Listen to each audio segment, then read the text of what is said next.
Bună ziua, stimați trader! Cum și-am promis, încep postările strategiilor Forex. Vreau să vin în fața voastră cu prima strategie ce se numește Forex Blue Box.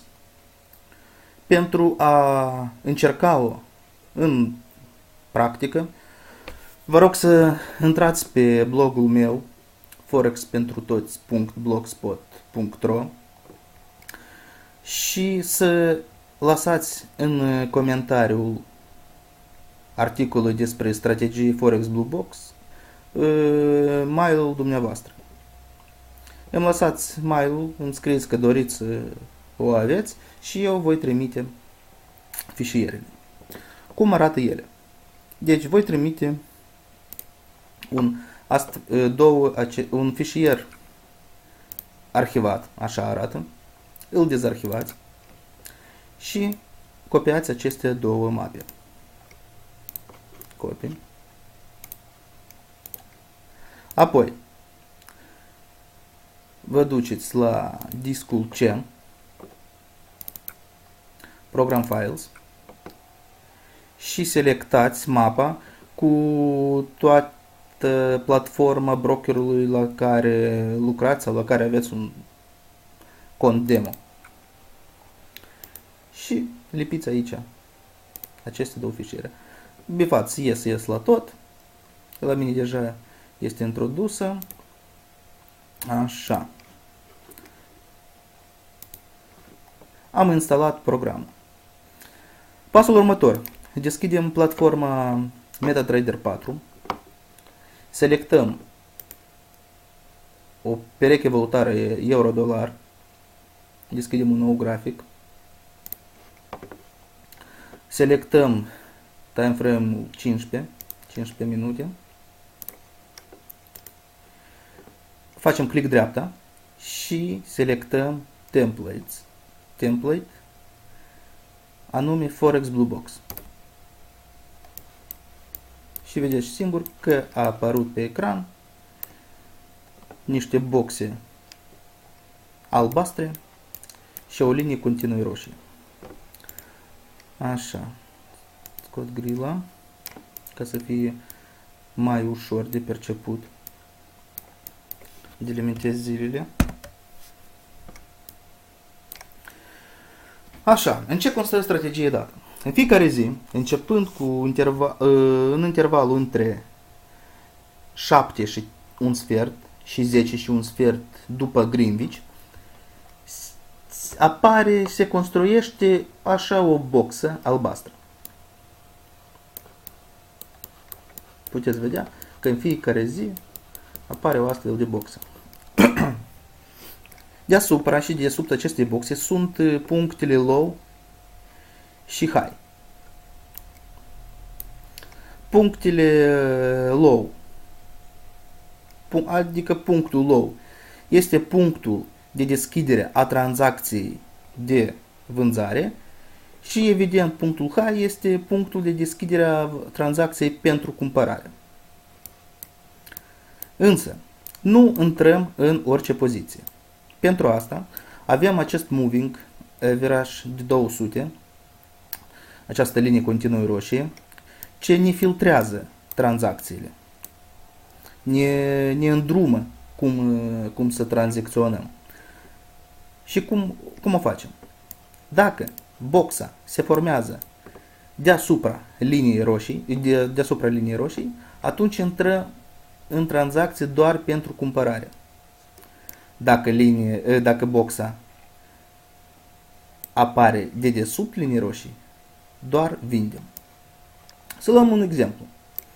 Ziua de ieri. A apărut boxa. Ce facem noi? Deschidem două ordine suspendate. Așa le numesc eu. Poate este și alt termen. Lucrăm doar pe pereche valutară euro-dolar și USD-CHF. Pe aceste două pereche. Deschidem un order pending. Deci, la noi ieri, boxa s-a format deasupra liniei roșii. Deci doar cumpărăm. Asta înseamnă că trebuie să bifăm buy stop. Introducem aici acest punct high, 1, 38, 36 și 15. Stop loss. Stop loss se pune punctul opus, adică low. 1, 35, 89. Să nu uitați niciodată să puneți stop loss-uri. Și a rămas take profit. Cum și-am menționat, trebuie să intrăm cu două ordine. Primul îl punem la take profit de 20 de puncte, al doilea la 30 de puncte. Deci primul va fi la 1, 36, aici avem 15, 35 și al doilea, evident, va fi 1, 36, 45.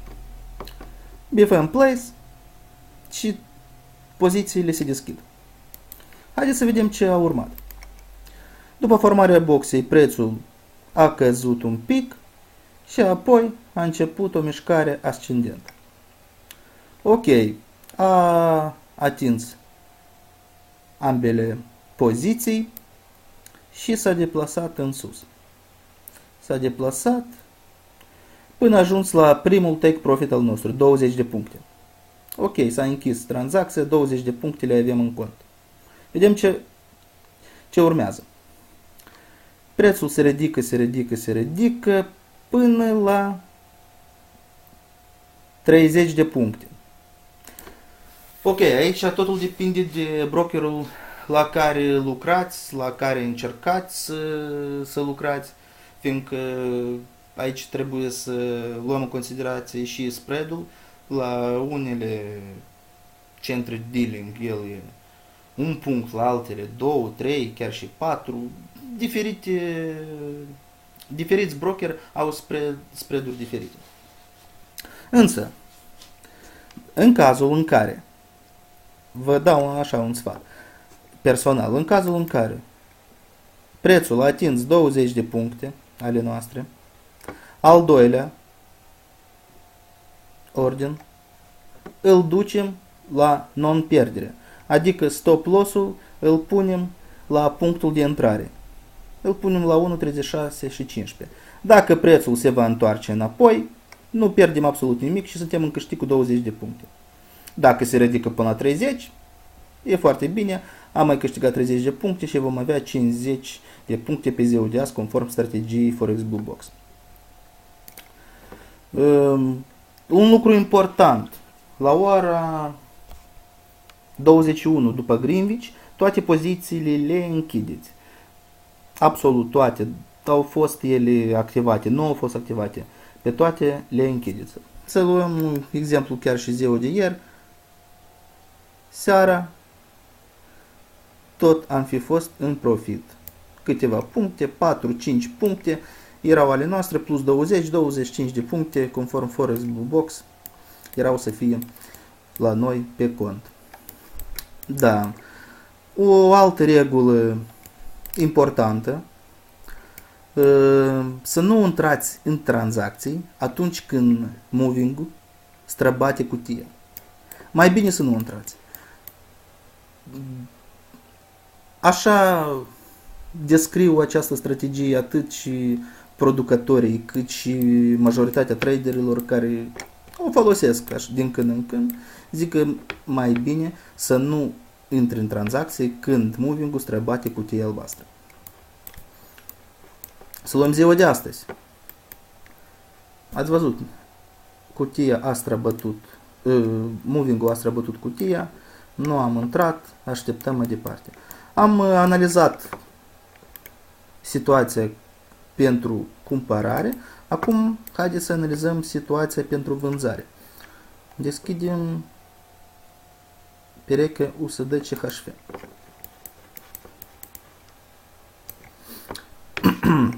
Iarăși luăm ziua de ieri.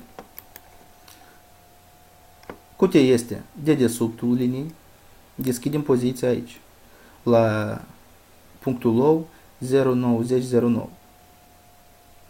vedem că prețul s-a ridicat și a început să cadă. A căzut până a atins 41 de puncte, 42 de puncte. Deci, evident că pozițiile noastre ar fi închise pe profit. Una cu 20, alta cu 30. 50 de puncte și cu o poziție deschisă la euro-dolar cu 20 de puncte, 70 de puncte putea să fie a oricărui în ziua de ieri dacă folosea această strategie. Deci să recapitulăm regulile principale ale acestei strategii. Cutia mai jos de linia roșie vindem, cutia mai sus de linia roșie cumpărăm. La 21.00 după Greenwich închidem toate pozițiile. Ori suntem în câștig, ori în pierdere, ori nu atins prețul pozițiile noastre, le închidem pe toate. Împreună cu această strategie, cum se vede că e manuală, în fișiere este implementat, instalat și un robot, un expert care se numește Forex Blue Box Robot.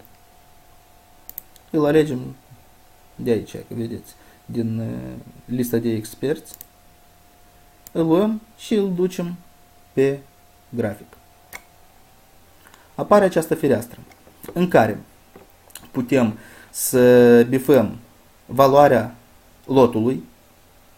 Nu știu cum lucrați cu un lot, cu 2, cu 0,1, depinde ce cont aveți. Pe cont demo puteți să încercați orice lot. Magic number a fiecărei poziții. Robotul va deschide automat două poziții și vedeți, cu take profit 20 și cu take profit 30.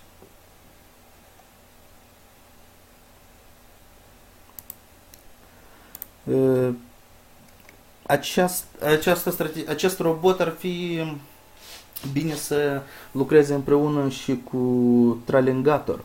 Este tot așa un indicator, un expert care se numește Tralingator și posibil voi descrie și voi afișa și acest instrument în viitorul apropiat.